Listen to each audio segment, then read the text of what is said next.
do take time to balance the opposing forces or the opposing energies in your life, to bring things into a harmony, like they do here in Bali. So I'm here in Bali this month, and this sort of relates to how my work and what I've seen with people in the West as well as to the Balinese. Every day, the Balinese, every morning, and it's just happened now, the Balinese come out and put a offering to the gods. There's many offerings throughout the day, some are after the meals, but there's one called Canang Sari, which is put out in the morning of every day.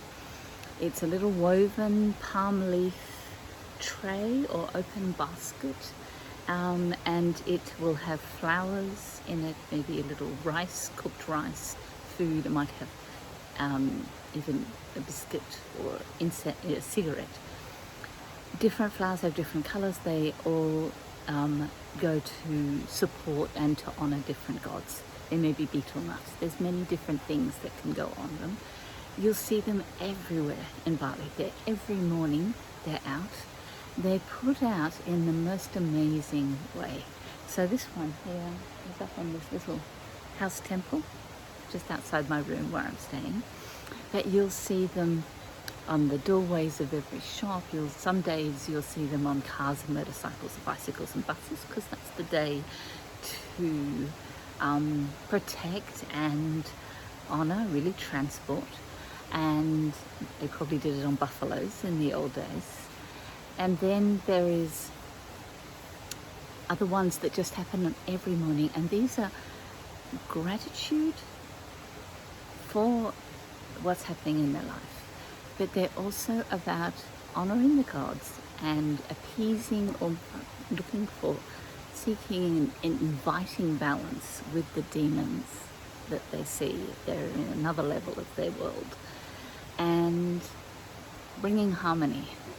And the action of when they do it, it's like they wear a sarong, they wear a scarf, which is like a temple scarf around their waist. They'll put down the little offering, and then they'll bless it with holy water from the temple and a flower. They'll light the incense and they'll say a prayer. And they're totally and utterly present when they do it. It's incredibly beautiful to watch. And then they'll go and they'll do the next one, and they'll do the next one. And they're absolutely there. 10 minutes later, they might be on the bike, they might be on a mobile phone or chatting to friends, but in that moment, they're utterly present. And this is something that happens here in Bali, in multiple places. There's another one behind me on a little wooden platform. There's one at the entrance to my room. It's like they're everywhere. And so they're bringing harmony, but they're doing this with intention, and it's about gratitude. So being in Bali has got these people are like a lot of island people, and I've lived in Hawaii and other islands at different times where it's a warm climate and it's island.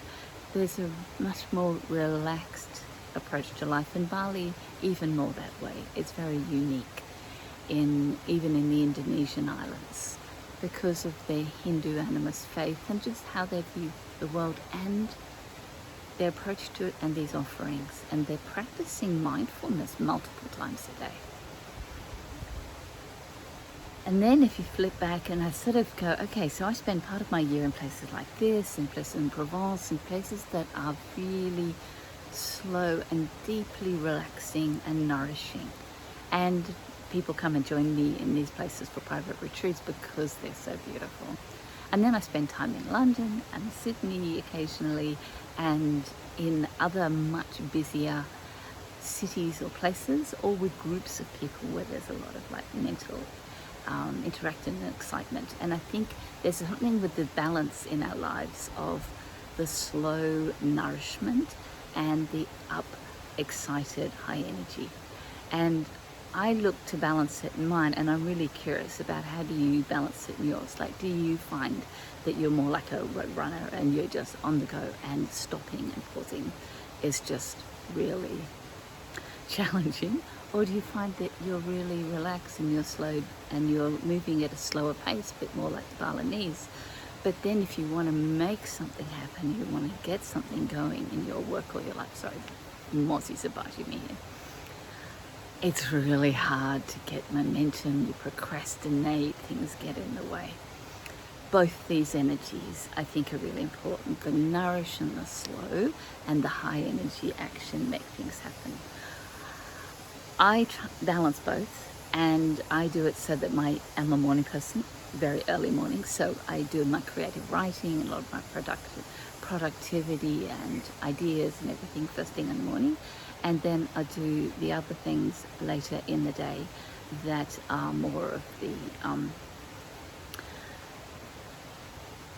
admin, organizing emails, but also the things of like just taking some time out here, going for a massage, going for a walk, seeing friends, reading a book.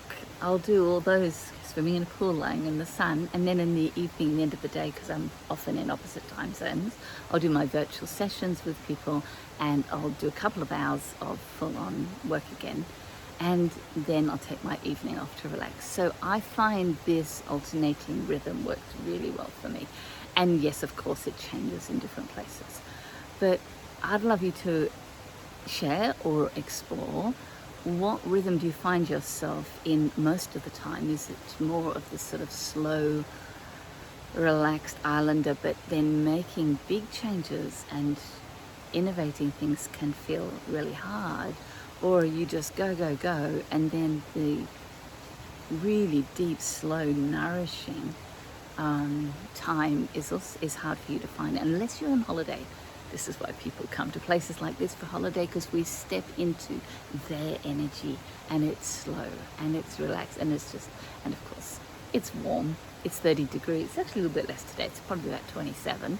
It's incredibly humid because it's the wet season, but it's very nourishing and just relaxing, and the whole lifestyle is.